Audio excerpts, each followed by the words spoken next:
How's it going, guys? We're back again, finally. Today, I will be showing you guys some tips and tricks, I guess, is the simple way to put it. How to make your beats stand out, make your beats seem more favorable than others. You know, there's a few things you can do to make your beats kind of automatically grab the artist's attention. They'll want to buy your beats from you.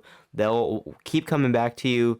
There's just a lot of things you can do to kind of keep that going. I have this project pulled up. I made this probably like a week ago. So one of the first things is the chords, okay? Chords are really important. These are like the basis of your song, right? So I'll play this out and let you guys hear it.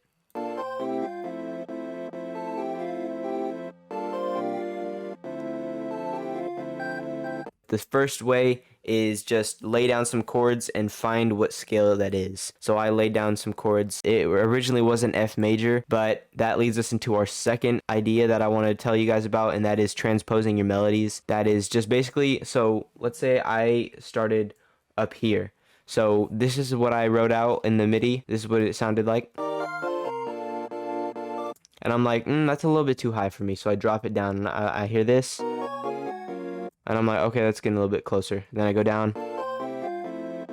and I like that. That's what transposing your melodies would be. You find the right key, the right scale that you're in. It just sounds good to your ear. Also, one thing you can do is take your root notes from your chords, drop it down an octave, and change it up a little bit. As you can see here, I go from an A sharp up to a C, down to G, and then down to F. And our normal chords do not exactly do that. Next thing I want to say is using proven methods, using methods that are already proven to work, you know, using things that have already been done, you know, and just building upon them. So as an example of this, I have these sounds right here. These are popular sounds. The Did It Again pluck by Playboi Carti, you know, Poke It Out, that's a Carti song, and not exactly using the exact same melody or anything, but you know, using the same sounds. A lot of people will relate. Another instance of this would be right here. You see how the one of these notes is out of scale, and that would be the G sharp, and that kind of gives it like a jazzy kind of sound whenever you listen to it. I kind of took this from Cheromani. One of his older beats, I think it's Euphoria, uses this kind of technique. So I'll play this lead out by itself.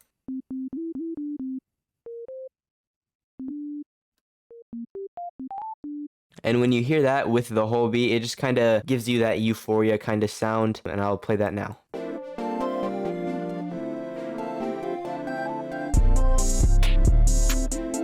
The next thing that a lot of you guys don't do with your beats that is really killing the vibe, or like, you know, just kills the momentum that you build up, not structuring your beats out properly. So a lot of you guys just, you know, will copy this and then paste it and paste it and paste it, and then you'll be done. You'll take out maybe a few notes or a few melodies or drums, whatever, but nothing crazy. You guys don't really go too far. Right here, as you can see, I took out the ending to this, and that just kind of leaves a little bit of room for, you know, some opportunity of, like, you know, it kind of makes you anticipate the drop a little bit heavier. It just builds a lot of character to your beat. Another instance of it is right here. I take out all the drums for the first half until the clap comes back, and then boom, all the drums, all the melody is back. And then right here, when the whole beat would start right here, it actually cuts off for about half a measure, and then the beat comes in. So I'll give you guys the example. I'll let you guys listen now.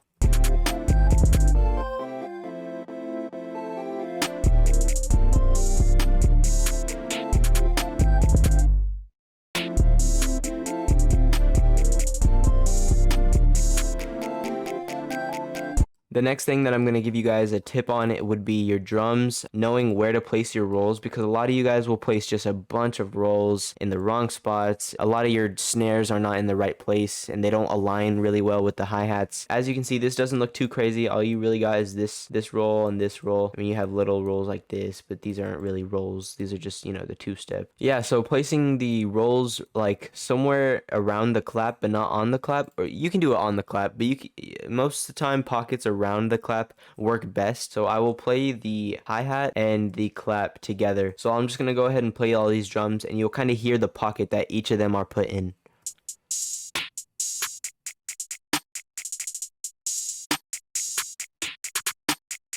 So I pulled up another beat here.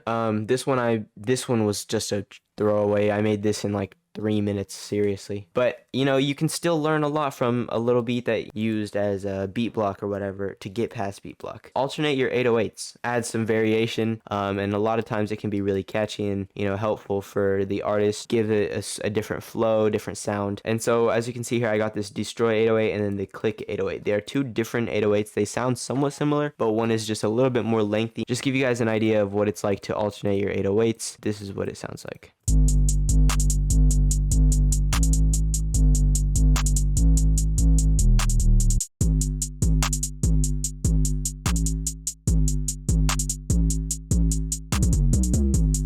And as you guys can see, I switched the pattern of it up a little bit at the end. That just kind of gives this click 808 more character, more variation, you know. Lastly but not least is just using opposing melodies. So as you can see here in this theorem, we have it goes from a D to a D sharp and then down to A sharp. Right? And then over here we have this where it's upwards, right? And then I opened another serum and I did the opposite of that. So it would sound like they clash, but they actually go together really well because they use similar. It goes from A sharp down to D sharp, and as you guys remember, we used D sharp down to A sharp. This is what it sounds like. And yeah, that's basically it. I didn't want to exactly go with like a Yeat type beat or Ken Carson or Destroy Lonely. I kind of want to do more of this stuff because these are kind of beats that I make. I feel like the beats that I make aren't exactly Yeat or Ken Carson style or, you know, whatever. But I feel like I do have a lot of knowledge that you guys are interested in and could use. So I appreciate you guys for checking this out. Go check my Spotify. I, you know, still post on here. I mean, my last post was this EP and this just dropped. You guys really like this song, We Glow, and I appreciate it. I can definitely do some more videos on tips on how to do certain things that I do within my own songs. I would love to do that. Hope y'all are doing well. I like keeping up with y'all on Instagram. I'm not on Instagram too often, but when I am, you know, I try to tap in with y'all and, you know, talk to you guys a little bit. So that's pretty much it. I appreciate you guys. I'll see you guys in the next one. Bye-bye.